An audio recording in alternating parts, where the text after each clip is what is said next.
Einen wunderschönen guten Abend. Herzlich willkommen bei Bibel TV einfach anders. Wir haben Teil 6. Es geht um die Serie, wie wir schon lange diskutiert haben. Satanisch-ritueller Kindesmissbrauch. Ein sehr emotionales Thema. Es ist immer wieder eine Herausforderung, damit umzugehen. Entscheidet bitte selber, ob ihr damit umgehen könnt. Heute ist die Thematik, wie gehen die Schweizer Medien damit um und was ist False Memory.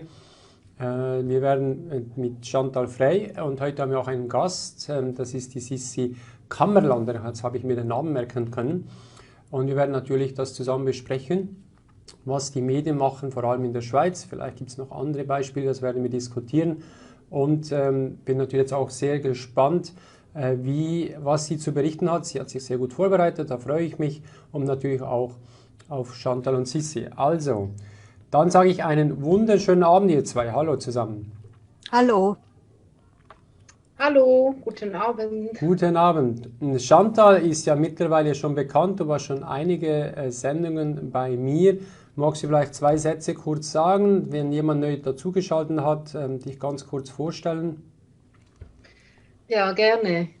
Ja, wir haben ja zusammen mit dir, Roger, eben eine Serie angefangen und das Thema ist eigentlich satanistisch-rituelle Gewalt und organisierte rituelle Gewalt. Mhm. Und ich bin eine Betroffene davon. Ich habe es überlebt und heute bin ich so weit, dass ich darüber sprechen kann und habe dann letztes Jahr im Dezember mein Buch herausgegeben, was heißt Ich rede.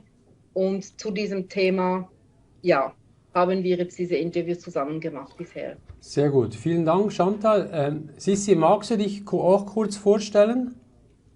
Ja, mein Name ist Sissi Kammerlander. Ich bin Österreicherin. Ich bin pensioniert. Vor vielen Jahren haben wir in Österreich einen Verein gegründet. Da ging es um Kindesmissbrauch. Und das Ganze hat sich dann erweitert um ungerechtfertigte Kindesabnahmen, die ja in Österreich, auch in der Schweiz, Deutschland, überall in großer Zahl stattfinden. Ja, und wir haben in der Schweiz den Fall Nathalie. Nathalie ist auch... Warte schnell, Entschuldigung, wenn ich dich unterbreche. Ich möchte noch etwas nachfragen. Danke, dass du da... was hast du eigentlich für einen Bezug zu den Medien und zu dem, wie bist du auf die Thematik gekommen, dass du dich damit beschäftigt hast? Ja, erstens publiziere ich selber. Zweitens muss man alle Medien immer kritisch anschauen. Ja. Denn man kann immer wieder feststellen, dass mal das und dann das genaue Gegenteil gebracht wird. Und da muss man sich selber ein eigenes Bild machen. Also das kritische Medienkonsumieren ist heute wichtiger denn je. Mhm. Also ich finde das gut, dass du das so auch umsetzen tust. Auch die Thematik selber, du hast gesagt, ihr habt einen Verein gegründet. Kannst du kurz darüber was erzählen? Der Gründer war selbst ein Opfer von Missbrauch, und zwar im klerikalen Bereich. Er ist damit an die Öffentlichkeit gegangen. Das Erste, was passiert ist, er hat seinen sehr guten Job verloren. Mhm. Und dann gab es weitere Schikanen. Also da könnte ich jetzt eine halbe Stunde erzählen, was da alles passiert ist. Ja. Das würde zu weit führen. Okay. Also... Ja. Danke mal für die Infos. Jetzt am besten können wir uns überlegen, wie wir das in Thematik einsteigen wollen. Du hast mir mal einen Vorschlag gemacht, ich habe das auch vor mir, dass wir da verschiedene Fälle mal durchgehen. Ich glaube, der erste Fall würdest du gerne über den Fall Nathalie und die Medien sprechen. Magst du dazu etwas sagen? Ja, Nathalie ist auch eine Überlebende von ritueller Gewalt. Sie hat in der frühester Kindheit rituelle Gewalt erleben müssen. Und das Ganze ist dann etliche Jahre lang gegangen.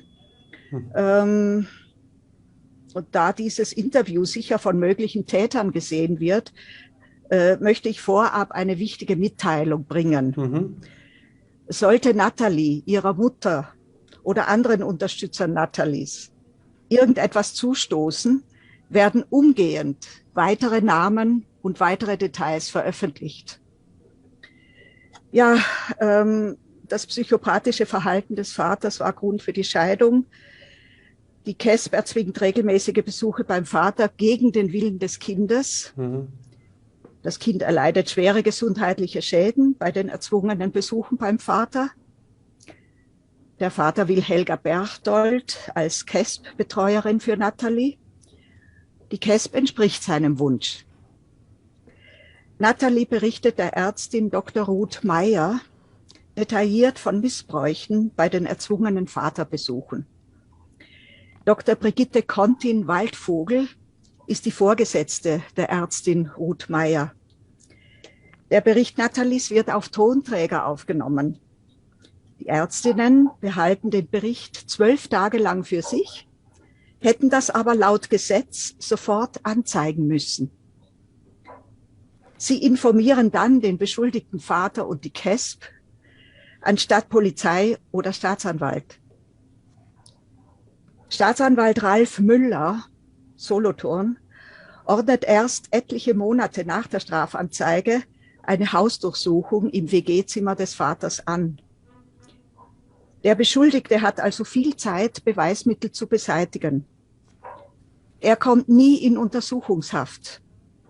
Er verweigert vor dem Staatsanwalt die Aussage und das genügt dem Staatsanwalt. Ein involvierter Psychiater bescheinigt im Jahr 2020 dem Beschuldigten, und ich zitiere jetzt diesen Psychiater, dass er, der Vater, in der derzeitigen Situation als akut fremd und selbstgefährdend anzusehen ist, er nach Angaben der Tochter im Besitz von Schusswaffen ist und er hat wiederholt der Mutter bzw. der Tochter gedroht, er werde sie kalt machen.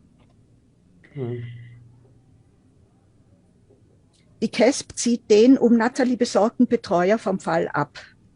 Die Sozialregion Dorneck setzt eine Mitbewohnerin, welche die Missbräuche an Nathalie gemeldet hat, unter Druck, ihre Gefährdungsmeldung zurückzuziehen. Entsprechende Strafanzeigen verlaufen im Sand. In keiner einzigen Anzeige erfolgt eine Verurteilung. Rechtsanwältin Dr. Melania Lupi-Thomann wird Nathalies Prozessbeiständin. Sie hat nie mit dem Kind gesprochen. Dafür korrespondiert sie mit Staatsanwalt und KESB, wie vorzugehen ist, um den Vater zu schützen. Nathalies Mutter wird inhaftiert, schikaniert und nach einer zermürbenden Haftverhandlung freigelassen. Die Psychologin Prof. Dr. Susanna Niehaus erhält den Auftrag, ein Glaubhaftigkeitsgutachten für Nathalie zu erstellen. Niehaus ist Anhängerin der False Memory Sekte. Die False Memory Anhänger sind der Ansicht, Erinnerungen könnten falsch sein. Auch Frau Niehaus hat nie mit Nathalie gesprochen. Ihr Gutachten basiert auf fehlerhaften Akten, ist verletzend und bloßstellend. Der Rechtsanwalt von Nathalies Mutter stellt fest, ich zitiere, auf jeden Fall ist es unzulässig, allein gestützt auf das Gutachten die Aussagen Nathalies unter den Teppich zu kehren. Weiter schreibt er zu Personen, die Informationen zugunsten Nathalies hatten, diese Personen wurden im vorliegenden Verfahren nie als Auskunftspersonen oder Zeugen befragt. Die Aussage, dass es keine Zeugen gibt, ist schlichtweg falsch. Weiter schreibt der Anwalt, außerdem gilt ohnehin der Grundsatz in dubio pro duriore. Das heißt, die Staatsanwaltschaft ist anzuhalten, Anklage zu erheben. In solch gravierenden Fällen, wo der Vorliegende einer ist, darf die Staatsanwaltschaft nicht von sich aus auf Freispruch erkennen. Dies liegt allein in der Aufgabe und Kompetenz des Gerichtes. Seitdem die Strafanzeige erstattet wurde, erfolgten in regelmäßigen Abständen Bedrohungen und Schikanen gegen Mutter und Kind. Und jetzt komme ich zu den Medien. Vielleicht mal kurz, weil Sie müssen ein bisschen auch den Leuten das aufzeigen. Also ich glaube, sehr wichtig zu wissen, wo du jetzt aufgezeigt hast, die Leute fragen natürlich, was bringt das, wenn man jetzt so einen Fall abliest, weil es hat mit den Medien nichts zu tun, das wird jetzt gleich kommen, das wird es jetzt dann gleich zeigen, wieso dass man das jetzt so als Vorgeschichte aufzeigen hat müssen. Wichtig auch, was für mich die Nackenhaare aufstellt und das nicht zu knapp, dass diverse wichtige Personen in diesem Prozessfall das Kind nicht mal gesprochen haben. Also das ist alleine schon ein Skandal. Und deshalb hat man diesen Fall jetzt auch mal aufgezeigt, wie das funktioniert. Wir werden natürlich jetzt auch Sachen einblenden. Da hast du jetzt gesagt, das ist, glaube ich, jetzt federführend bei der faktengetreuen Berichterstattung in der Schweizer Medien waren die Journalisten Daniel Walz und Balz Bruder zuständig, richtig? Daniel Wahl Entschuldigung, ja. ist vorgeprescht, ja, und Balz Bruder hat ihn unterstützt. Die beiden haben faktengetreu und umfangreich über den Fall Natalie berichtet, bis zu einem bestimmten Zeitpunkt. Sollen wir mal, da gibt es ja einen Link, den du mir zugestellt hast. Mal schauen, ob ich da... Genau, das ist Nummer 71. Bitte. Da ist das der, okay, Medienmitteilung, okay. Können wir den mal einblenden? So, das wäre jetzt hier diese Medienmitteilung, ein bisschen größer machen, wenn die Leute das mitlesen wollen. Das ist Kanton Solothurn, wer hat das dann unter Rückrang Conny Brandt? Jetzt muss ich mir schnell helfen, jetzt bin ich jetzt immer noch richtig? Ja, das ist die Medienmitteilung der Staatsanwaltschaft Solothurn. Okay, das hat jetzt aber mit der Journalisten nichts zu tun. Insofern hat es damit etwas zu tun, in dem Moment, wo die Staatsanwaltschaft diese Medienmitteilung herausgebracht hat und öffentlich gemacht hat, sind die Berichterstattungen komplett anders geworden. Die Berichterstattung selber hast du jetzt gerade nicht zur Hand, oder? Die von diesen Journalisten? Ja, die wurden vom Netz genommen. Also die von Daniel Wahl wurden alle vom Netz genommen. Ja. Man kann aber alle finden wenn man in eine Suchmaschine Fall Natalie eingibt, da gibt es Pressetextberichte. Und da versteckt sind auch die Daniel Wahl Berichte. Okay. Kannst du das ganz kurz zusammenfassen, wie er da berichtet hat? Ja, er hat faktengetreu berichtet, was das Kind gesagt hat. Es gibt ja diese Original-Tonbandaufnahme. Die lag der Basler Zeitung vor und aufgrund dieser Originalaufnahme hat er die Berichte erstellt. Wie hat man einmal, du hast gesagt, Basler Zeitung hat das publiziert, hat man diese Basler Zeitung mal darauf angesprochen, warum die plötzlich nicht mehr verfügbar sind? Das weiß ich nicht. Okay. Das kann ich nicht sagen, leider. Es ist nur so gewesen, nach dieser Medienmitteilung von der Solothurner Staatsanwaltschaft, da hat ja die Staatsanwaltschaft mitgeteilt, dass alles bereits untersucht worden sei und dass umfangreich ermittelt worden sei und jetzt ihre Ermittlungen eingestellt werden. Hier sagen, gegen die Beschuldigungen wird daher eingestellt. Genau. So, das ist insofern irreführend, als zwar die staatsanwaltlichen Ermittlungen eingestellt wurden, aber das Verfahren geht weiter. Weil, das steht unten dann im letzten Satz, wenn nämlich die Parteien Einspruch erheben, und Nathalies Mutter hat natürlich Einspruch erhoben, und deshalb läuft das Ganze jetzt über das Gericht weiter. Also es ist einfach die Instanz, die damals verantwortlich war, wurde es da im Prinzip eingestellt, in Anführungszeichen, das stimmt so nicht, weil die Mutter von Natalie natürlich in Berufung gegangen ist und da wirst du natürlich jetzt schildern, wie es weitergegangen ist. Aber so versuchen wir das zu vertuschen. Wäre sicher mal spannend, wann war das? Das ist ja sicher ein Datum, das war... Am 19. Mai 2022. Wow, das ist sehr aktuell. In diesem Jahr. Also es wäre ja mal interessant, wenn man diese Presse ansprechen würde, warum sind die entsprechende Berichterstattungen von jeweiligen Journalisten nicht mehr im Netz zu finden? Das hängt wahrscheinlich damit zusammen, dass Daniel Wahl entlassen worden ist, weil er sich für Natalie eingesetzt hat. Also er wurde entlassen? Er wurde entlassen. Und daraufhin sind alle seine Berichte vom Netz verschwunden. Wow. Der Balz Bruder wurde tot aufgefunden. Und die Weltwoche hat damals berichtet, er wurde in einer Blutlache liegend aufgefunden. Und natürlich fragen sich jetzt alle, ja, mein Gott, wie ist jetzt Balz Bruder zu Tode gekommen? Und das weiß kein Mensch. Das ist nicht in der Öffentlichkeit. Hast du Kontakt mit diesem Journalisten? Gehabt. Und ich werde wahrscheinlich wieder aufnehmen, den Kontakt. Könntest du ihn mal fragen, ob er bereit wäre für ein Interview? Das wäre ja sicher nochmal interessant. Ja, das darf man bezweifeln. Fragen darf man immer.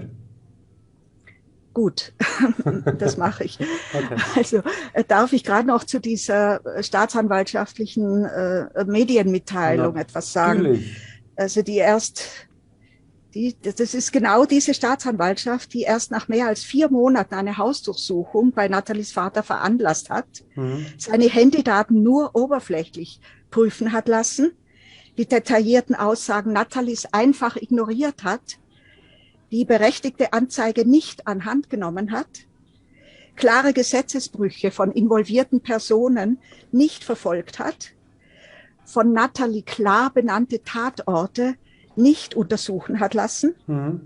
Der hat diese Medienmitteilung rausgebracht und die Staatsanwaltschaft spricht von umfangreichen Ermittlungen, umfangreichen und intensiven Abklärungen. Ja. Das ist Fake News. Okay, krass. Also So. jetzt haben wir die Medienmitteilung eingeblendet. Diese Medienmitteilung, dann hast du, genau, nachher geht es ja noch weiter. Naja, ab dem Zeitpunkt, an dem die Staatsanwaltschaft ihre Ermittlungen eingestellt hat und dies öffentlich gemacht hat, schwenken alle Schweizer Mainstream-Medien um 180 Grad. Also, sie haben dann alle geschrieben nach diesem 19. Mai 2022, der Vater ist unschuldig, er ist frei, die Behörden haben alles richtig gemacht und der behauptete Missbrauch hat nie stattgefunden. Das ist jetzt das Narrativ. Also wir können das mal, mache jetzt mal schnell die Seiten auf, dass das die Zuschauer auch mal mitschauen können. Die Mainstream-Medien wurden auf Linie gebracht. In Bezug auf satanisch-rituellen Missbrauch schwimmen sie jetzt auf dem politisch korrekten Narrativ also sind wir jetzt Leugnung. Da sehen wir jetzt den ersten Link, sexuelle Gewalt an Kind, Staatsanwalt findet keine Beweise. Na, ist ja klar, dass man keine Beweise findet. Ich will es einfach nur vorlesen, warte schnell. Der Vorwurf, dem 19.05. war das, dann haben wir in Solothurner Zeitung angeblicher ritueller Missbrauch eines Mädchens, Vater vollständig entlastet am 19.05. Also ihr seht, es ist schon interessant, wie alle am gleichen Tag das aufgegriffen haben, Verfahren gegen Vater im Fall Nathalie eingestellt. Und das ist natürlich, wenn ein Journalist sauber arbeiten würde, kann man das sagen, das eingestellt, ja, das hast du ja vorher erklärt, dass die Mutter natürlich in Berufen gegangen ist. Das können wir nachher auch noch diskutieren. Und hier noch eine weitere Zeitung, das Verfahren im Fall Nathalie wird eingestellt. Ja, aber eben nur von der Staatsanwaltschaft. Klar, ja, das habe ich verstanden. Das ist mir klar. Wie ging es weiter? Ja, ich darf gerade noch eine kurze Formel bringen, wie die Schweizer Mainstream-Medien jetzt verfahren. Dieses Narrativ der Leugnung.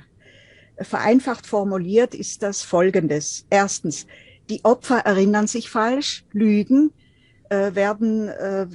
bekommen etwas suggeriert oder bilden sich etwas ein. Zweitens, einen Missbrauch hat es also nie gegeben.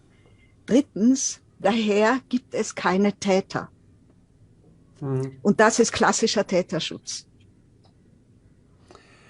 Ja, jemand schreibt gerade im Chat, darum sagen viele Mütter nichts, da sie Angst haben, Kind wird ihnen weggenommen und sie werden eingewiesen.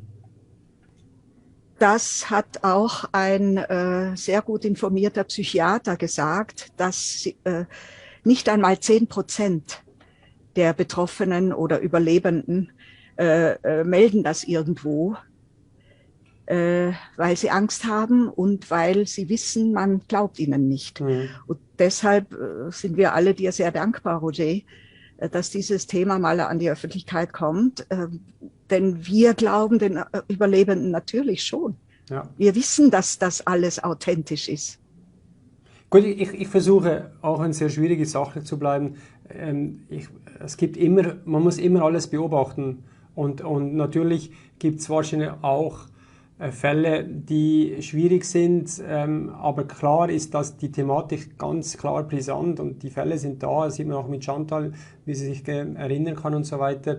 Aber man muss ja, auch wenn es schwierig ist, wenn jetzt jemand kommt und ein Kind ist immer eine sehr, sehr wichtige Person und man muss sie schützen. Wenn ein Kind etwas sagt, zuerst glaubt man sowieso direkt alles. Und deshalb glaube ich schon wichtig, wenn man von einem neutralen Begutachter, aber das ist ja das nächste Problem, das wir haben, die sind ja nicht neutral, die gehen genau in die Schiene, die versuchen dann genau das zu machen, was du vorher beschrieben hast. Das ist wie hast du vorher gesagt, False Memory Effekt, das ist ja auch ein großes Thema, wo sie dann versuchen, dem Kind einzureden und schlussendlich die Niehauser, oder war das diese Person, oder wie hat sie geheißen? Dr. Susanna Niehaus. Niehaus, wo das, glaube ich, sogar erfunden hat, diesen Effekt und das dann auch durchgeboxt hat bei vielen wahrscheinlich Kindern, die dann schlussendlich die Eltern das sogar noch geglaubt haben, dass das bei ihrem Kind so ist. Ja, ich möchte noch einen Aspekt hinzufügen. Es wurden ja nicht nur die beiden Journalisten außer Gefecht gesetzt, sondern auch andere Personen, die sich für Natalie eingesetzt haben. Und ein Ehepaar schreibt hierzu: Wir als Lehrpersonen-Ehepaar wurden von SRF im Herbst 2021 angefragt, in einer Dokumentarsendung zum Thema rituelle Gewalt Stellung zu nehmen. Wir taten das in Dornach, Solothurn, dem Ort, der Natalie, dem Mädchen und SRM-Opfer, das wir seit 3 Jahren begleiten, zum Verhängnis geworden ist. Unsere Aussagen führten zur sofortigen Freistellung von uns beiden vom Schuldienst, obwohl unser TV-Auftritt direkt nichts mit der Schule zu tun hatte. In der Folge wurden wir medial sogar als Satanslehrer betitelt, obwohl wir genau dem Gegenteil verpflichtet sind, nämlich diese satanischen Machenschaften, unter denen unter anderem Natalie zum Opfer gefallen ist, aufzudecken und deren Existenz öffentlich zu nennen. Unser Engagement forderte einen hohen Preis. Ja, also vielleicht noch die Frage, hast du Kontakt mit der Mutter von Natalie? Ja. Nehmen jetzt an, sie geht in Berufung, weiß man schon, kann man etwas über den aktuellen Stand sagen? Kann man darüber etwas sagen? Wie ist da der aktuelle Stand? Da ist noch nichts Neues. Okay. Aber sie wird in Berufung gehen. Auch da kann ich natürlich nur das Angebot machen, falls sie das möchte, dass sie diese Plattform nutzen kann, dass sie da auch mal ihre Sicht der Dinge schildern kann. Ich kann mir vorstellen, dass die Zuschauer das gerne auch mal hören möchten. Ich weiß nicht, ob sie das möchte, das kann sie einfach anbieten. Danke, Roger. Ja. Vielleicht noch mal zu Chantal. Bekommst das ja auch mit, der Fall von Natalie. Wie hast du das wahrgenommen als Betroffene?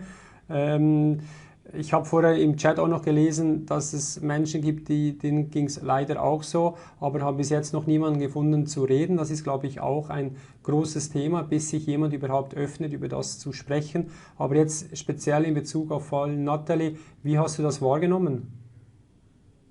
Also ich habe das natürlich auch in den Medien mitbekommen und habe das natürlich auch verfolgt.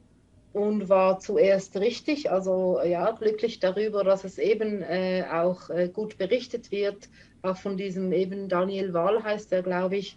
Und das fand ich ganz gut, aber so wie es jetzt eigentlich umgeschwenkt hat, so wie die Sissi vorhin erzählt hat, das finde ich katastrophal. Aber erstaunt mich momentan einfach auch nicht. Erstaunt mich nicht, auch gerade mit dem, was momentan auch in der Schweiz läuft, dass das wirklich eigentlich Propaganda gemacht wird, dass es satanisch-ritueller Missbrauch nicht gibt, sondern dass es eigentlich aufgrund von eben falschen Erinnerungen, dieses False Memory, wird da preisgegeben. Und deshalb erstaunt mich das nicht. Ich finde es eine Katastrophe, aber es erstaunt mich momentan nicht. Okay, also wenn ich versuche, das zusammenzufassen, die Berichterstattung war zuerst recht gut, sehr sachlich und eigentlich eingehend auf das Kind, was ja auch so sein sollte. Dann gab es da komische Sachen im Prozess selber, dass diverse wichtige Personen mit dem Kind selber gar nicht gesprochen haben, was ich selber nicht verstehen kann. Das geht, also meiner Meinung nach geht das gar nicht. Du hast, glaube ich, Staatsanwalt, kann das sein, Staatsanwalt und Kess? Die Prozessbeiständin, Ja, Dr. Lupi Thomann, und auch die Gutachterin. Die haben das Kind weder gesehen noch gesprochen. Also das ist für mich, ich bin ja der absolute Laie, aber ein absolutes No-Go. Wie willst du ein Gutachten machen, wenn du mit dem Kind nicht gesprochen hast? Das verstehe ich überhaupt nicht. Tut mir leid, also das ist für mich klar. Dann gab es einen Journalist, der sehr gut darüber berichtet hat. Komischerweise wurde der entlassen. Das war natürlich jetzt auch spannend, seine Geschichte zu hören. Wie gesagt, bitte frag ihn an, wenn er offen ist für sowas, wo man sowas machen kann. Und jetzt natürlich die Frage ist, wie geht es weiter? Und ich hoffe sehr, dass die Mutter von Natalie viel Unterstützung hat, dass sie auch die Kraft hat, die Energie hat, diesen Weg zu gehen, weil es ist sicher kein leichter Weg.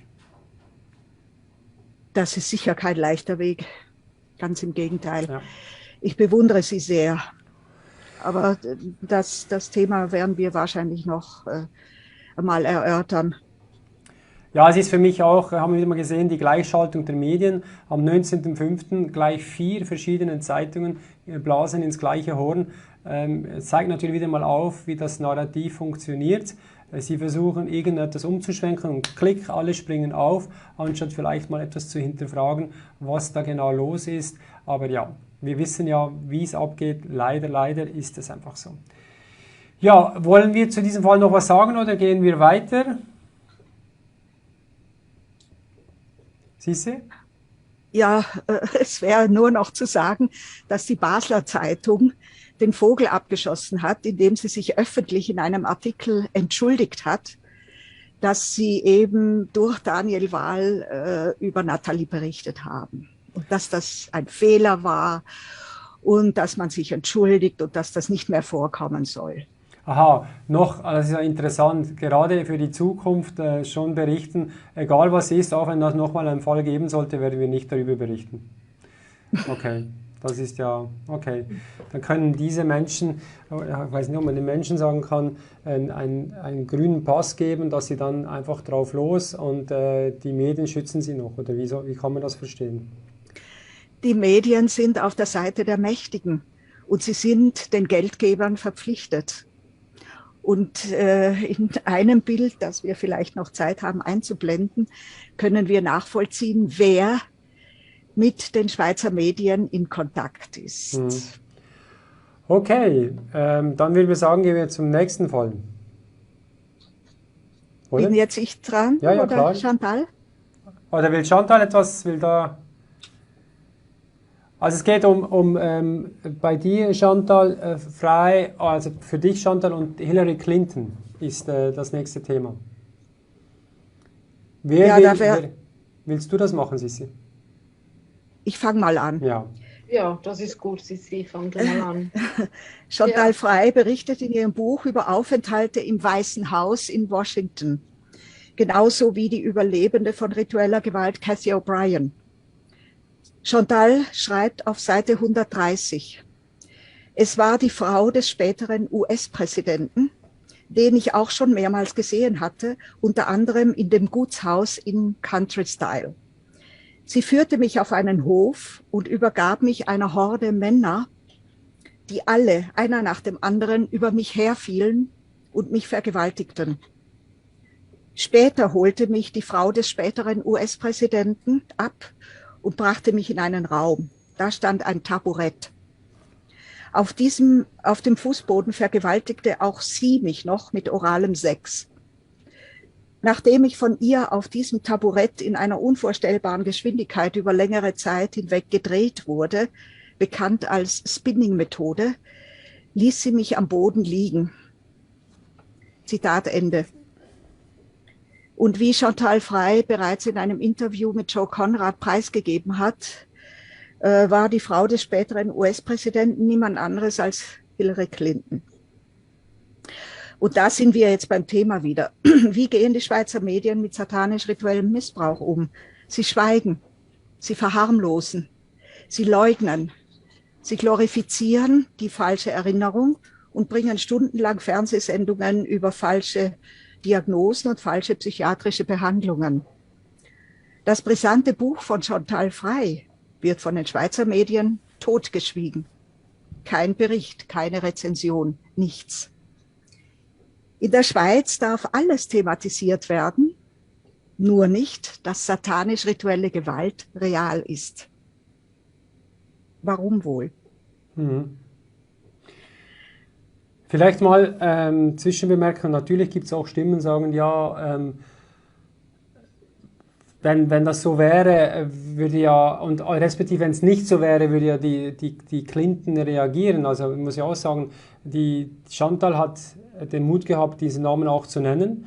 Da kann man sich auch mal die Fragen stellen. Ich kann mir vorstellen, dass die bestimmten Personen ganz sicher auch das mitbekommen, was da abgeht. Und dann ist halt die Frage, warum reagieren die nicht? Wenn Chantal jetzt da theoretisch die Unwahrheit sagen würde, sage jetzt mal in der Theorie, dann wäre es doch ganz einfach, diese Frau, das ist jetzt die Chantal, anzuklagen und sagen, hey, was verbreitest du da für einen Mist? Als Beispiel. Und dann ist die große Frage, warum machen sie das nicht? Das ist die große Frage. Ja.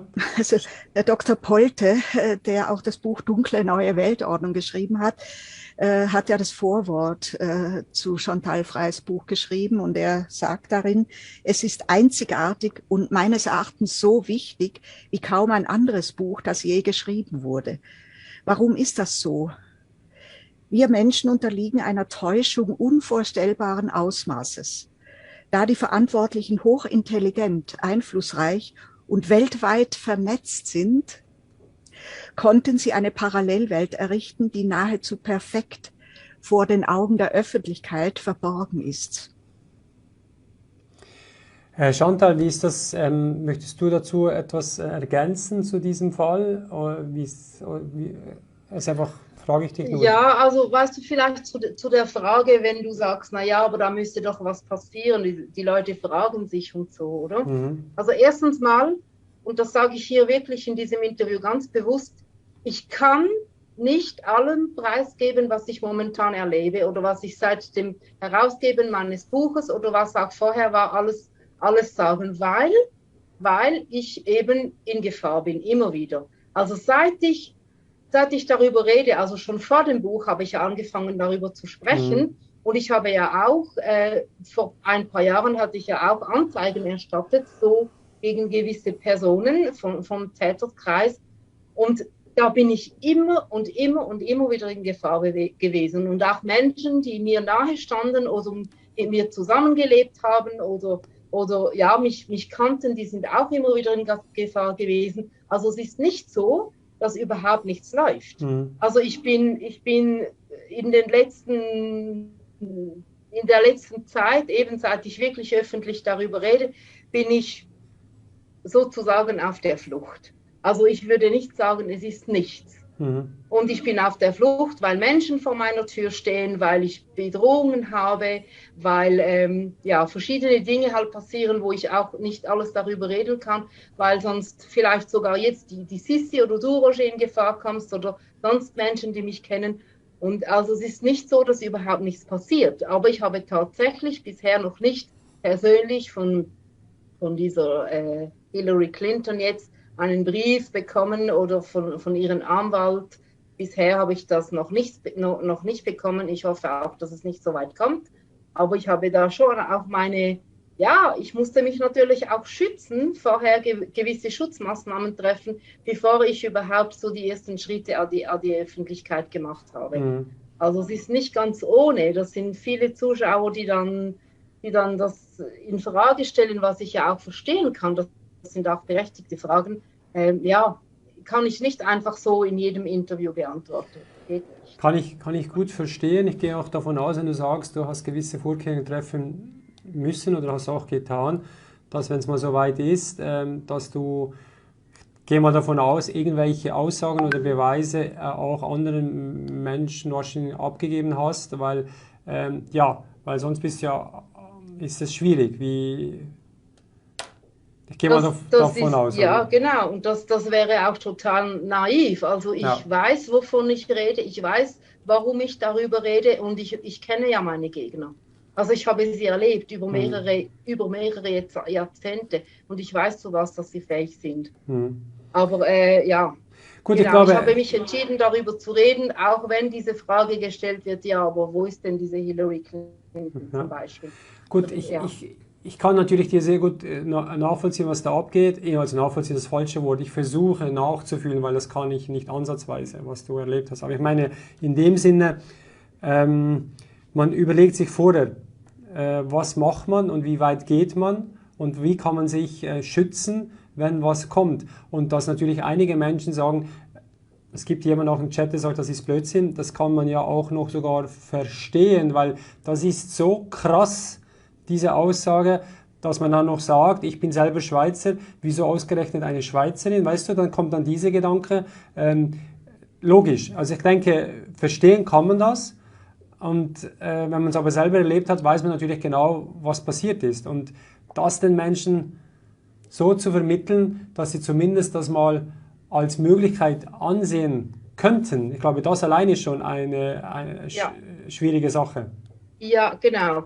Und deshalb, also wenn du sagst, es gibt Leute, die dann schreiben, so ein Blödsinn, ich verstehe das nicht, dass man das schreiben kann. Ich kann aber verstehen, dass man schreiben kann, oh, sowas kann ich nicht glauben. Ja. Und dass das zuerst mal schwierig ist und dass es auch Menschen gibt, die sich nicht damit auseinandersetzen wollen. Und das ist okay. Ja. Das ist okay. Ich setze mich auch nicht mit allen Themen auseinander. Das ist okay. Aber ja, dann zu sagen, so ein Blödsinn, das ist etwas, was ich nicht so verstehe. Also es ist mir eigentlich egal, wenn man das sagt, aber so wirklich verstehen kann ich das nicht.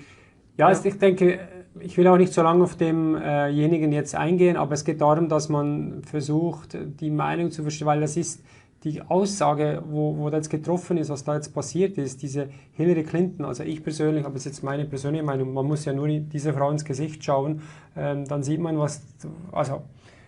ich sehe da nur Kälte und null Liebe, also aber das ist einfach meins, das ist nur meine Meinung. Ja. Aber meine Meinung ist jetzt nicht wichtig, es geht um euch beiden. Sissi, wie willst du in diesem Fall noch ergänzen? Was gibt es noch zu sagen?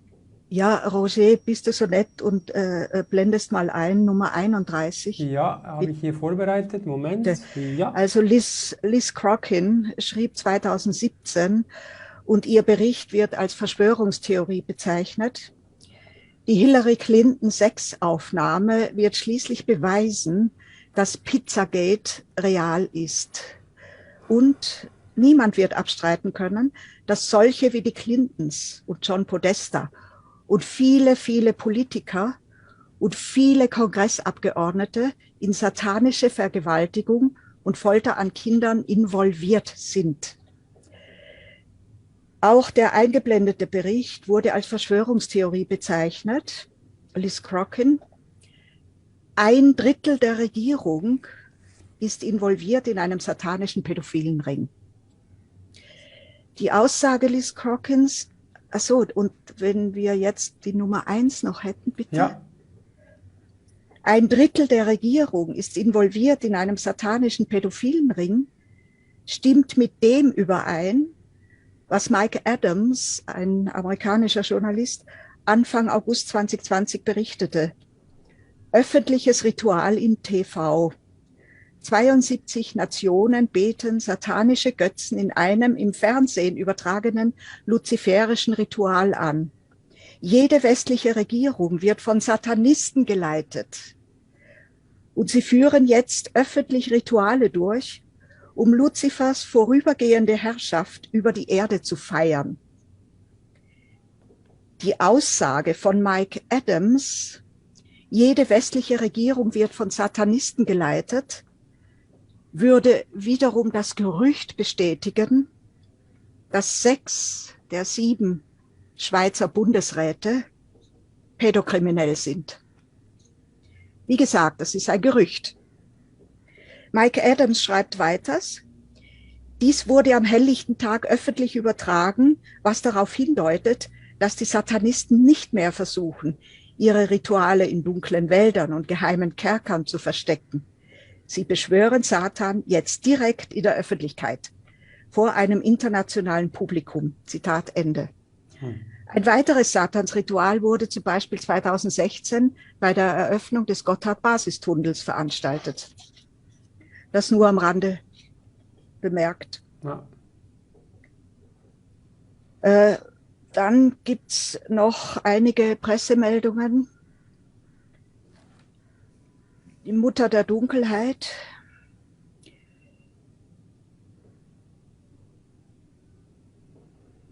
Da könnten wir vielleicht einblenden die Nummer 32. Nummer 32, ja, hier. Jawohl, habe ich. Mutter der Dunkelheit, Hexe, Hillary Clinton, Huma und Anthony Weiner entlarvt.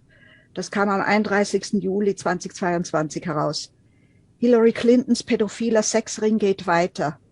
Das Folgende ist eine Zusammenstellung von Berichten im Zusammenhang mit den neuesten Leaks über Hillary Clintons Beteiligung an pädophilem Sex. Es gibt jetzt mehrere Quellen vom FBI und NYPD, die Hillary Clintons massives Verbrechersyndikat in Washington D.C. bestätigen, schreibt AMG News. Und Red Voice Media berichtet, ein Rechtsanwalt befragt Alex Jones vor Gericht. Eines der Dinge, über die Sie in Ihrer Show gesprochen haben, ist Ihre Behauptung, dass Regierungsbeamte bei der Pädophilie, dem Kinderhandel und dem Grooming von Kindern helfen, richtig? Und Alex Jones antwortet, Sie meinen, wie Jeffrey Epstein es tat mit den Clintons? Fragezeichen. Cathy O'Brien, vielleicht Nummer 28, wenn du noch, Moment. das dauert nicht lange. Cathy O'Brien berichtet in ihrem Buch Die Transformation Amerikas auf den Seiten 222 und 223 auch über ihren Missbrauch durch Hillary Clinton. Und das Schockierende ist, es sind fast die gleichen Worte wie bei Chantal Frey. Es soll auch Hinweise zu Verbindungen zwischen Dutroux, Basler Tierkreis, Sachsensumpf und den Kindermorden rund um die Clinton Foundation geben. Wenn das interessant ist, könnte ich noch schnell eine kurze Passage vorlesen, was ich im Internet gefunden habe. Mach nur. Und zwar 1964 wurde in Basel der Tierkreis durch die Sozialistische Partei Basel-Stadt unter Führung von Helmut Hubacher gegründet, der harmlos als Jagdgesellschaft anfing und dann kriminelle Praktiken entwickelte. Die Mitglieder waren zum Teil Anhänger von sexueller Todesfolter an Kindern und es bestehen Hinweise zu Verbindungen zum Fall Dutroux in Belgien, dem Sachsensumpf in Deutschland und den ganzen Kinderhandel und Kindermorden rund um die Clinton Foundation. Und durch die Gründung des P26 durch Hubacher und die direkte Unterstellung unter die NATO schließt sich der Kreis. Hubacher ist die Schaltstelle für Tierkreis, P26 und NATO zusammen. Und es ist fast logisch, dass die NATO mit dem System systematischen Sextourismus und Kindesmissbrauch in Thailand auch im Basler Tierkreis ist und direkt mit schwerstem Kindesmissbrauch, Kinderfolter und mit Kindertötung zu tun hat, was die kriminelle NATO natürlich bis heute zu vertuschen sucht. Ja.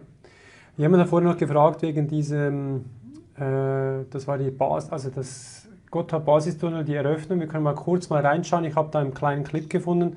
Da können sich die Menschen selber ein Bild machen, wie das ausschaut. Moment.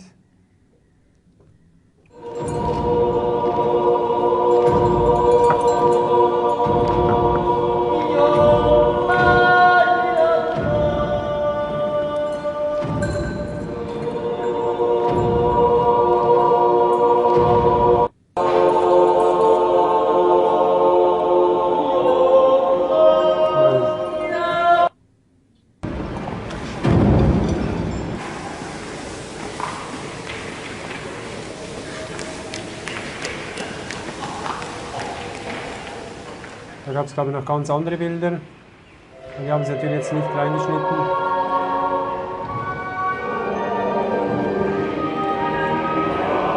Also ich habe es jetzt nicht parat, aber ich glaube, man kann das selber googeln. Da hat es zum Teil Bilder dabei, die sind wirklich gruselig. Und googelt das mal und ihr werdet staunen, was da alles in diese Eröffnungsfeier reingepackt wurde. Solch eine Eröffnungsfeier ist in meinen Augen nur krank, schreibt jemand im Chat. Ja, das kann ich gut verstehen. Aber schaut das mal selber an und versucht mal sehr kritisch diese Eröffnung anzuschauen. Da werdet ihr einiges sehen. Das ist ziemlich, ja, was soll ich jetzt da sagen, gruselig oder abstrakt oder eben Satanismus, wo da enthalten ist, ist nicht gut. Ich wollte nicht unterbrechen. Sissi, kannst gerne weiterfahren. Bist du so nett und blendest die Nummer 7 ein? Ja. Danke. Also Doris Schulz ist freie Autorin und Dozentin. Sie stellte zur falschen Erinnerung bzw. False Memory Folgendes fest. Der Begriff False Memory ist lediglich ins Deutsche übernommen worden und meint genau das, was unter False Memory zu verstehen ist. Die False Memory Bewegung wurde zum Zweck der Unglaubwürdigmachung ins Leben gerufen. Viele Psychologen sind dementsprechend indoktriniert worden und beurteilen, bescheinigen weitgehend die tatsächlichen und vermeintlichen Widersprüche dissoziierter Menschen als erfundene Berichte. Diese Bewegung wurde eigens zu diesem Zweck gegründet. Das ist Fakt. Es gilt nicht nur ein paar Pädophile, sondern eine ganze Schattengesellschaft zu schützen. Die Gesellschaft wird mit einem solchen Begriff in Stellung gebracht, gehorsam gemacht und wird jegliche Schilderung solcher Art zumindest anzweifeln. Dass die Schweizer Presse sich überschlägt, dieses False Memory zu proklamieren, zeigt doch, dass die Fassade bröckelt. Ja, auch von diesen Machenschaften sollten wir als Gesellschaft, die wir instrumentalisiert werden, unbedingt wissen. Und bitte Nummer 8. Rechtsanwalt Marcel Polte schreibt auf Seite 167 seines Buches Dunkle neue Weltordnung, Teil 1, so glaubten 93% der Psychologen, die mit mindestens einem Opfer gearbeitet hatten, daran, dass ein Missbrauch tatsächlich erfolgte. Dies sind Fachleute, die oft jahrelang mit Betroffenen arbeiten. Ihrem Urteilsvermögen hinsichtlich der Glaubwürdigkeit dieser Menschen muss daher ein gewisses Gewicht beigemessen werden. Im Übrigen weist das Ehepaar Noblit, ein Psychologen-Ehepaar, zu Recht darauf hin, dass auch Augenzeugenberichte eine Form des Beweises darstellen. Polte schreibt weiters, in der Praxis der Gerichte gibt es weltweit unzählige Fälle, bei denen Verurteilungen maßgeblich auf Zeugenaussagen gestützt wurden, während es im Übrigen nur Indizien gab. Es gibt keinen Grund, warum in Bezug auf rituelle Gewalt ein anderer Maßstab gelten sollte. Vor dem Hintergrund der Propagandakampagne der False Memory untersuchte die Studie auch die Möglichkeit, dass sich die betroffenen Kinder und Jugendlichen die Geschichten von angeblichem rituellem Missbrauch lediglich ausgedacht haben. Da nach den Ergebnissen der Studie gerade Kinder nur sehr wenig über rituell satanische Praktiken wissen, erscheint dies jedoch als unwahrscheinlich. Und Dr. Polte spricht über False Memory als Strategie der Vertuschung. Und dann wäre noch etwas recht interessant, wenn ich das noch bringen darf. Er schreibt, also Dr. Marcel Polte schreibt, all diese Aussagen sind den Ermittlungsbehörden bekannt. Doch es passiert nichts, um das Treiben der Täter zu unterbinden. Und auch in der Öffentlichkeit bleiben diese Hilferufe der mutigen Überlebenden ungehört. Dafür sorgte vor allem in den USA ein mächtiger Gegenspieler. Dies ist die 1992 in Philadelphia gegründete Stiftung namens False Memory Syndrome Foundation. Dazu schreibt die kanadische Psychologin Dr. Alison Miller, das Ziel war, alle, die Überlebenden von verborgenen dissoziierten Traumata, insbesondere von ritueller Gewalt, halfen, und die Überlebenden selbst zu diskreditieren und zu zerstören. Die Medien konspirierten mit den Ansichten dieser Bewegung und die Gesellschaft war dafür empfänglich. Die False Memory Gründer und sie unterstützende Wissenschaftler behaupten, dass der angebliche sexuelle Missbrauch auf falschen Erinnerungen beruht. Schuld seien dabei in der Regel die behandelnden Therapeuten, die ihren Patienten die falschen Erinnerungen suggerierten. Laut Wikipedia gab es bis heute allerdings keine systematische Beschreibung oder empirische Überprüfung dieser Thesen. Auch der Psychologe Dr. Gresch bemängelt das Fehlen solider empirischer Studien. Daher ist False Memory Syndrome auch keine in den führenden Klassifikationssystemen für psychische Erkrankungen anerkannte Diagnose. Okay. Ja, in den Medien mal zurückkommen in der Schweiz. Wir haben ja da auch, gibt es glaube ich einen Bericht, den man vielleicht auch kurz ansprechen kann, wo im Schweizer Fernsehen vor kurzem gekommen ist. Das ist glaube ich Teil 2, oder? Ich habe von der Neuen Zürcher Zeitung noch etwas angeschaut. Das würde bald mal kommen jetzt. Ja, aber ich möchte das mal einblenden. Moment, ich schaue mal, ob das gerade... Es gibt doch da einen Bericht im Schweizer 64, Fernsehen. Nummer 4. Jetzt bist jetzt ein bisschen zu schnell. Ich meine diesen Bericht, der im Schweizer Fernsehen gekommen ist. Magst du dich erinnern? SRF. Ja, genau. Da gab es 2 Berichte, einen im Dezember 21 und einen im Mai 22. Ja. Und ich kann ja mal kurz mal abspielen. Die meisten können sich wahrscheinlich erinnern. Vielleicht kannst du dann auch das eine oder andere Wort mal dazu sagen. Ist das okay? Ja, ja. Moment, das war Schweiz aktuell. Jetzt habe ich den falschen Link. Da ging doch darum, wie hat der geheißen, Der hat geheißen, jetzt reden die Opfer, Satanic Panic in der Schweiz vom 17. Mai 2022. Ja. Und ähnlich hieß auch der erste Teil mit Robin Rehmann. Ja, genau, der Rehmann. Der hat ja das Ganze ein bisschen ins Lächerliche gezogen, oder? Ich habe 7 Jahre an etwas geglaubt, das nicht existiert. Die Narbe hast du eigentlich, wo dir Blut gezapft worden ist und wo sie irgendwelche Sachen rausgeschnitten haben. Ich habe mich an angebliche Stromfolterung erinnert. Das sind Menschen, die sagen, sie seien falsch therapiert worden. Diese schrecklichen Erinnerungen seien ihnen in der Psychotherapie suggeriert worden. Es sind falsche Erinnerungen. Die Menschen leiden jetzt und glauben daran, dass sie fremdgesteuert sind, dass sie bewacht werden, beobachtet. Und man muss sagen, zum jetzigen Zeitpunkt gibt es für diese ausgestaltete Theorie einer groß angelegten Verschwörung satanistisch im Hintergrund, gibt es keinerlei Beleg. Dass die Verschwörungs... Eben keinerlei Belege, das wurde ja dementsprechend verharmlost, kann man sagen. Und ja, es ist natürlich schon krass, wenn man mit dem Schweizer Fernsehen diesen Bericht anschaut. Ihr könnt den raussuchen, jetzt reden die Opfer auf YouTube zu finden, vom 17.05. Mal schauen, was die Leute...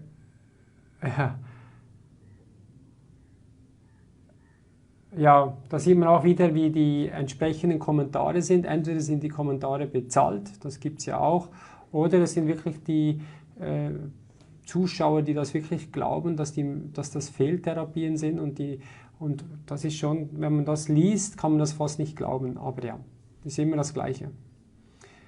Du hast ja den Bericht gesehen, du hast ja auch direkten Kontakt mit Betroffenen, das muss ja für diese Betroffenen wie ein Schlag ins Gesicht sein. Chantal, vielleicht für dich mal, du hast den ja gesehen, was war der erste, das war ja wahrscheinlich so, konntest ja fast nicht glauben, wenn du das gesehen hast, oder? Also es ist natürlich wirklich ein riesiger großer Schlag ins Gesicht von uns Überlebenden und Betroffenen. Also das muss ich schon sagen. Also es ist wirklich, eigentlich haben sie den Tätern in die Hände gespielt. Mhm.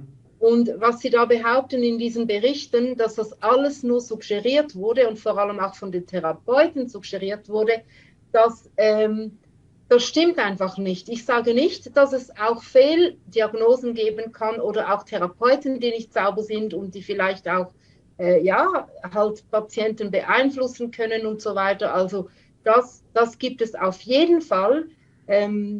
Aber in diesen Reportagen wird eigentlich darin suggeriert, nein, es wird eigentlich behauptet, dass es eben satanisch-ritueller Missbrauch überhaupt nicht dass gibt, es gar nicht dass es gibt. nur suggeriert ist. Ja. Aber sie gehen gar nicht darauf ein. Also sie haben nur diese eine Seite, haben sie eigentlich öffentlich gemacht mit diesen Betroffenen, die ja sagen, ihnen wurde suggeriert. Aber andere Betroffene, eben wo wir das erlebt haben, wir wurden ja gar nicht dazu befragt. Also es ist einfach einseitig. Also es ist da wieder mal sehr spannend. Das gibt ja die Wissenschaft, gibt eine These und es sollte eine Antithese geben und da gibt es eine Synthese und dazwischen sollte es einen Diskurs geben. Also die Antithese in diesem Fall, dass es das möglicherweise auch geben könnte und zum Beispiel auch Betroffene befragen, war in dem Bericht zero. Nix, nada. Genau, ja. Und also es wurden wirklich auch Kommentare eigentlich einfach gelöscht. Also selbst ich habe 3 oder 4 Mal habe ich einen Kommentar reinschreiben wollen und ich habe es auf meinem Laptop abfotografiert, um beweisen, dass ich das geschrieben habe. Und das wurde direkt gelöscht. Und das war ja einfach, wenn man eine andere Meinung hatte. Also das war aber das wäre doch, das wär doch mal ein Ansatz, Chantal, wenn du das als Beweismittel hast, dass man da, ich als Bittel TV auf Schweizer Fernsehen zugehe und ich möchte wissen, warum diese Kommentare gelöscht worden sind. Das wäre ein Ansatz, ja. Also sowas könnte ich gerne mal tun und mal schauen, was da für eine Antwort kommt.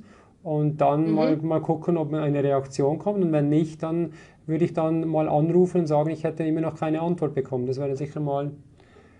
Sowas würde ich sicher mal tun. Das wäre spannend, ja. Also wenn du magst, kannst du das mal zusammenstellen, dann machen wir mal so eine Anfrage. Sehr gut. Also ich denke, man muss halt die Leute dort packen, wo sie halt auch dieser sogenannte Reporter müssen wir mal ansprechen und sagen, was seine Motivation war. Wieso hatte er nicht das Interesse, Betroffene zum Beispiel auch zu befragen? Das wäre doch auch mal interessant. Er sagt das natürlich, er legt das so hin, dass er eben die Betroffene schützen möchte, weil er sieht ja, die wir darüber erzählen, wir sind ja irgendeiner Success, also wir wurden irgendwie, wie sagt man das? Also wir wurden irgendwie in die falsche Wege geleitet, uns wurde Dinge suggeriert und so weiter. Und das tut ihm total leid für uns, weil wir sind ja so total krank, oder? Und er will uns helfen und Also er ist der Gute und will euch nur schützen und da ist er natürlich fein raus und die Leute, die das nicht durchschauen, sagen noch, was für eine tolle Reportage. Ja, genau. Und wir armen Betroffenen oder die so psychisch so labil sind und uns wird noch solches suggeriert. So, das ist eigentlich so die Aussage. Ja, schon heftig. Ja gut, also das machen wir mal definitiv mit dem Schweizer Fernsehen, weil das Schweizer Fernsehen kann ich nicht ernst nehmen, wenn man überlegt, dass die Schweizer Steuerzahler das Ganze noch finanziert. Das ist einfach nur krank. Aber ja, jemand schreibt satanische Umkehr und genau um das geht's. Und das haben sie oftmals auch geschafft. Aber ich glaube, sie sind am letzten Zucken, weil zum Glück und auch dank so mutigen Menschen wie du das bist, Chantal, wo an die Öffentlichkeit gehen, es werden immer mehr. Und ich hoffe sehr, dass wir hier, und das kann ich immer nur wiederholen, den Menschen, die betroffen sind, auch den Mut geben, wenn sie möchten, mit mir Kontakt aufzunehmen oder mit anderen Medien und auch ein Sprachrohr sind für die Betroffenen, dass es immer mehr wird, weil es ist ganz klar, wenn es nur ein paar wenige sind, die kann man versuchen dann plötzlich zu neutralisieren oder eventuell zu bedrohen oder eventuell eben auch was versuchen, sie zu manipulieren, zu bedrohen, haben wir gesagt. Und das sollte, wenn es dann plötzlich 100, 1000 oder 10.000 sind, dann gar nicht mehr möglich sein. Das müsste das Ziel sein. Ja, genau. Also ich sage zwar wirklich, dieser Robin Rehmann und diese SRF-Reportage dient immerhin dazu, dass dieses Thema in der Schweiz diskutiert wird. Immerhin da. Ja. Ja. Und das Ja, sollten wir eben jetzt in Angriff nehmen. Und das tun wir ja gerade jetzt genau. auch. Du, Sissi, Roger und andere noch, ich und andere noch, dass wir das genau zum Anlass nehmen und auch darüber sprechen. Ja, kann ich vielleicht euch erinnern, in Sachen Medien hatte ich ja ein Interview mit einer Journalistin, die auch recherchiert hat über diese Thematik. Das war ein Jahr, glaube ich jetzt, oder etwas mehr. Und 3 Wochen später, zufälligerweise, wurde dann mein Konto bei der Credit Suisse ohne Grund gelöscht. Ist natürlich rein zufällig, hat nichts mit dem Interview zu tun. Ja, es sind dann nachher noch 3 weitere gelöscht worden. Am Schluss waren es dann 4 Konten. Aber ja, kann jeder selber denken, was er will. Aber so läuft es momentan, weil der Sumpf so tief ist und genau die, wo so extrem viel Macht haben, so viel Geld haben, die sind eben genau involviert. Da hat ja Chantal auch im Buch geschrieben, wo sie auch Namen genannt hat.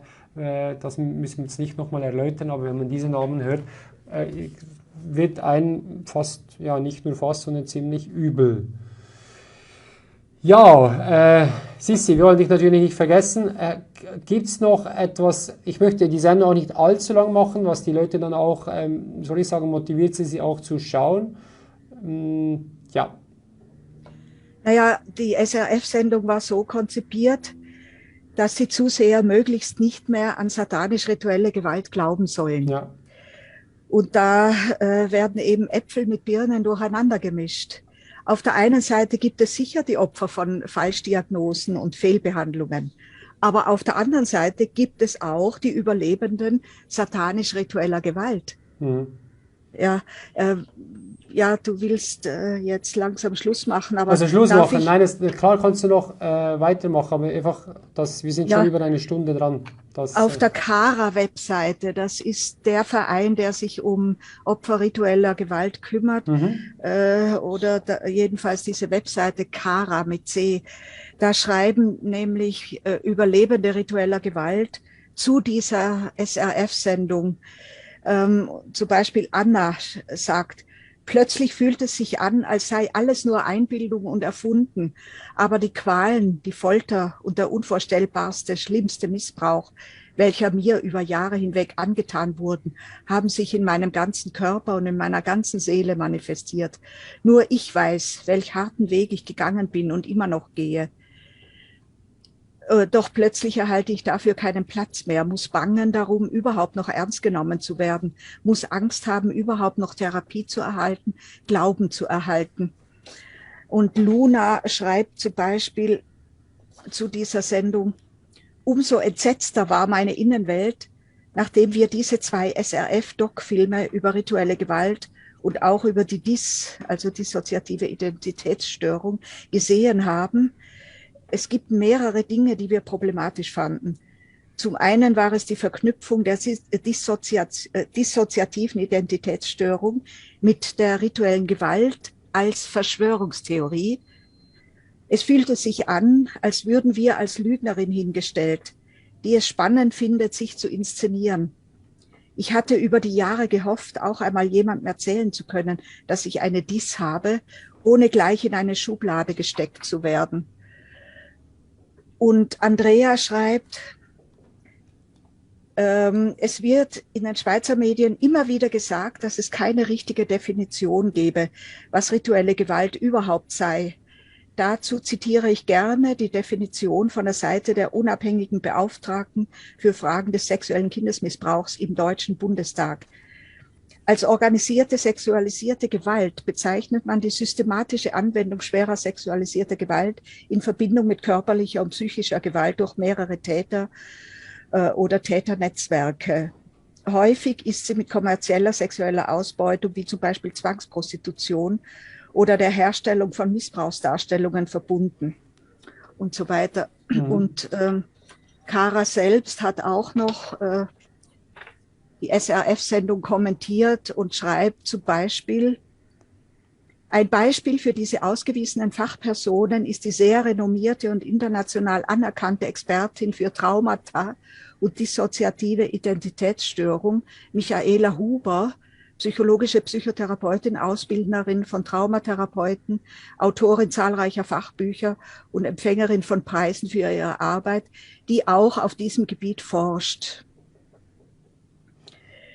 Ja, Okay, also also ich würde das sonst gerne mal so belassen, wenn das geht. Für einfach mal wir können mal schauen, wenn es dann wichtige Sachen gibt, dass wir sicher auch weitere Sendungen in diesem Bereich machen können. Es geht darum, dass wir einfach mal aufzeigen wollten, vor allem beim Fall Natalie, hast du das ja sehr schön aufgezeigt, was da momentan alles schief läuft.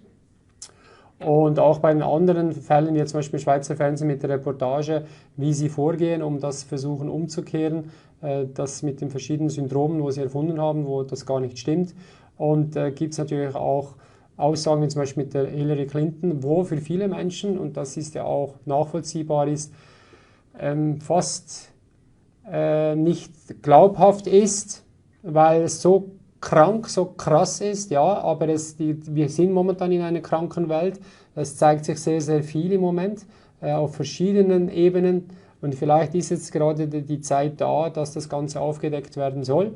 Das hoffe ich sehr, dass es auch Menschen, die vielleicht noch nicht so weit sind oder auch nicht das anschauen können oder wollen, dann gezwungen werden, diesen Schritt zu gehen, um diesen Sumpf ja, dann auch anerkennen zu können. Und das wird natürlich eine große Herausforderung sein für viele Menschen, wenn sie merken, was da momentan gerade auf der Welt passiert. Und das, ja.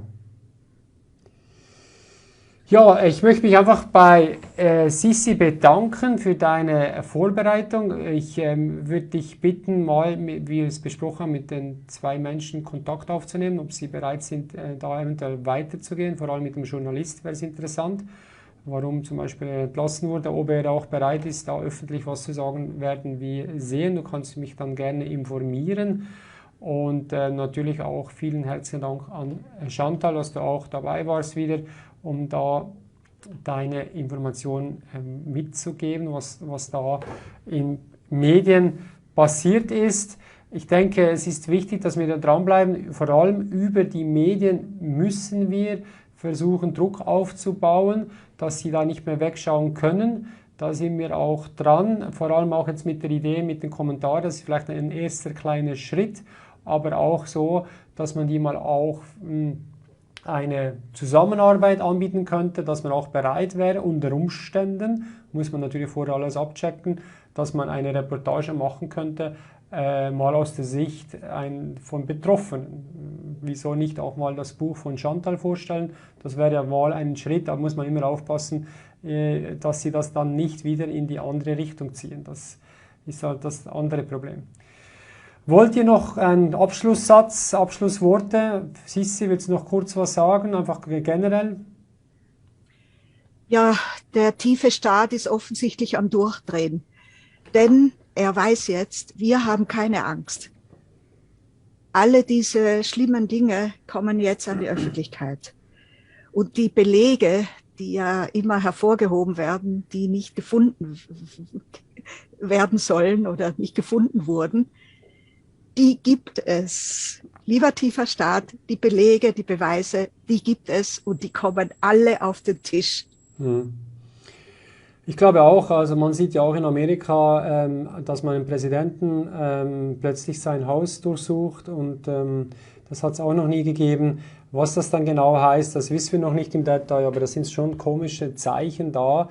Wir lassen uns mal überraschen, was auf uns zukommt. Ich denke, achtsam bleiben und für sich selber einstehen, nicht in die Angst zu gehen und einfach ja, zu sich selber Ja sagen und Sachen machen, die einem Freude macht, dass wir versuchen, trotz dieser schwierigen Zeit, natürlich auch für dieses schwierige Thema, hoch zu schwingen, trotzdem versuchen, Lebensfreude zu empfinden, in Begeisterung zu sein, mit der Natur zu sich zu verbinden, dass wir da Energie tanken für wahrscheinlich nächste Wochen und Monate, die, ich glaube, da sind wir uns einig, nicht ganz so schön werden, aber ich denke, es muss in die Richtung gehen, dass wir mal diesen ganzen Sumpf ins Trockene legen können, bevor dann auch eine andere Welt Platz haben kann. So, das ist meine Meinung, hat vielleicht die Community eine andere Meinung, aber so, weil wenn es muss knallen, meiner Meinung nach, sonst wird sich nichts verändern, das ist meine Ansicht. Chantal, du vielleicht noch ein Schlusswort? Ja, also ich empfinde das so eigentlich, dass das ja bereits schon am Knallen ist.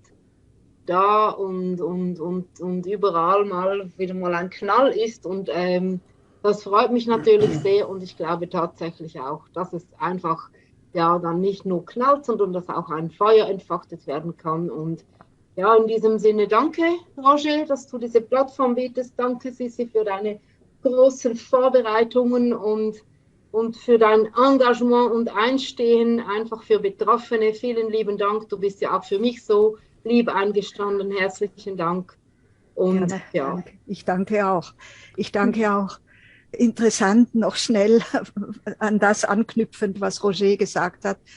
Diese Razzia in Präsident Trumps Mar-a-Lago-Residenz soll damit zusammenhängen, dass der Richter, der das entschieden hat, früher Ex-Freunde des Jeffrey Epstein verteidigt hat. Also auch da haben wir wieder den Zusammenhang zwischen den Täterkreisen, denn Präsident Trump will ja die Pädokriminellen jagen. Und genau deshalb hat man ihm die Razzia auf den Hals gehetzt. Danke für die Schlussworte, danke für euer Engagement. Wir bleiben dran. Nächsten Donnerstag die nächste Serie wieder mit Chantal. Und ich werde natürlich euch auf dem Laufenden halten, wie es auch weitergeht in den Medien. Ich werde das mit Chantal aufbereiten und werde euch informieren. Danke euch beiden und bis bald. Ja, danke. Tschüss. So, das waren die zwei Lieben, die das Ganze aufbereitet haben. Ich kann nur sagen, ich denke, es ist einfach wichtig, dass man über dieses Thema spricht. Es gilt auch, diese Betroffenen, die Überlebenden zu unterstützen, auch wenn es für viele Menschen unvorstellbar ist, dass es so etwas gibt. Ihr könnt die verschiedenen Teile auch im Telegram-Kanal anschauen. Im Telegram-Kanal BittelTV sind sie alle gespeichert oder auch auf der Archivplattform mediarebel.com. Und ja, was soll ich sagen?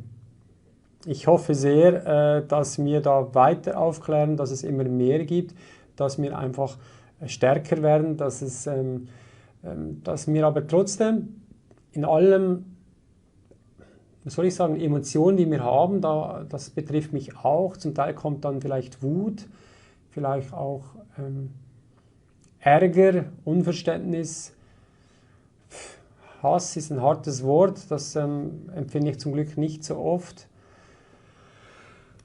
Trotzdem in unserer Mitte bleiben, das ist, glaube ich, wichtig, weil das ist das, was sie wollen, uns aus dem Gleichgewicht herauszubringen, dass wir nicht mehr bei uns sind, dass wir dann in tiefer schwingen, dass wir in die Angst kommen. Und wenn wir in einen Angstzustand sind, sind wir einfach zu manipulieren.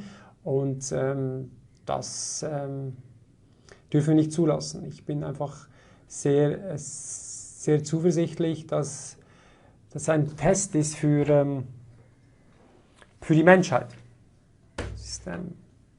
So sehe ich es halt. So, was wollte ich noch sagen? Genau, ich hoffe, ich konnte vielleicht die eine oder andere Person, Mensch, motivieren, vielleicht auch diesen Weg zu gehen in die Öffentlichkeit, wenn du betroffen bist. Dann kannst du, wenn du das möchtest, gerne dich auch bei mir melden auf info@bitte.tv. Wir können gerne auch uns zuerst mal darüber unterhalten und wenn Bedarf da ist, kann man auch überlegen, ob du Kontakt haben könntest mit Chantal. Sie ist grundsätzlich offen, aber ja, schauen wir mal. Das wollte ich euch noch mit auf den Weg geben und vergesst einfach nicht die Lebensfreude, auch wenn es bei diesem Thema extrem schwierig ist. Aber wir dürfen uns immer wieder fragen, für was sind wir da? Was ist unser Sinn des Lebens? Ich glaube nicht, dass wir einfach da sind, Durchschnittsalter mit 82 oder 84 und dann ist die Sache erledigt, schön warst du da. Nein, ich glaube, die Idee ist wirklich, ich glaube daran, dass jede Seele, jeder Mensch eine Lebensaufgabe hat und die gilt es wahrscheinlich zu erfüllen, aber vielleicht liege ich auch total falsch. So. Genug philosophiert. Ich danke fürs Interesse, dass ihr da wart. Ihr könnt es gerne auch weitergeben. Und glaube ich, wichtig für Menschen, die das nicht glauben können. Aufgeben ist keine Option. Und ich wünsche euch einen wunderschönen Abend und bis sehr, sehr bald. Und denkt daran, glaubt mir nichts, was ich sage, recherchiert selber und verbinde die Punkte. Bis dann. Tschüss zusammen. Bye, bye.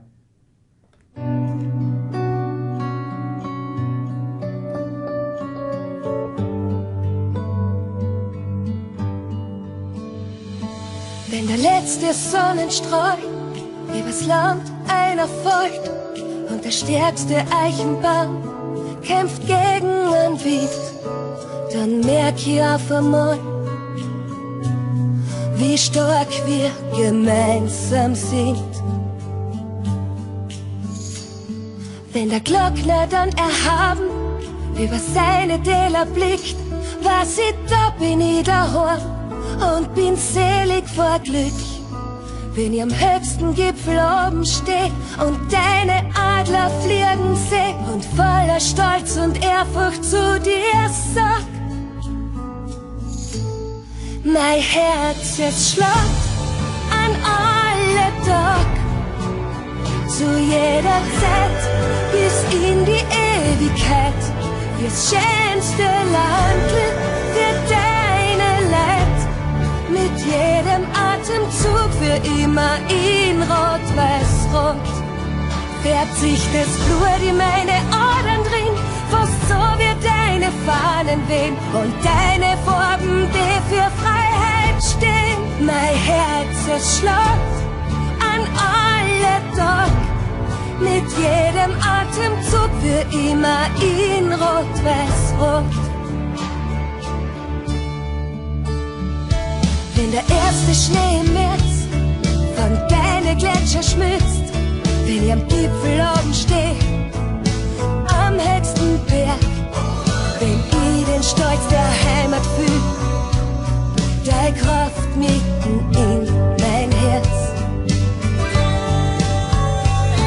Wenn das reinste Wasser über deine Storner rinnt, weil Freiheit da Gefühl ist, dass ich keine Worte find, solange den Glockner es Gefühle ziehen und Edelweiß noch immer blieren und voller Stolz und Ehrfurcht zu dir sag: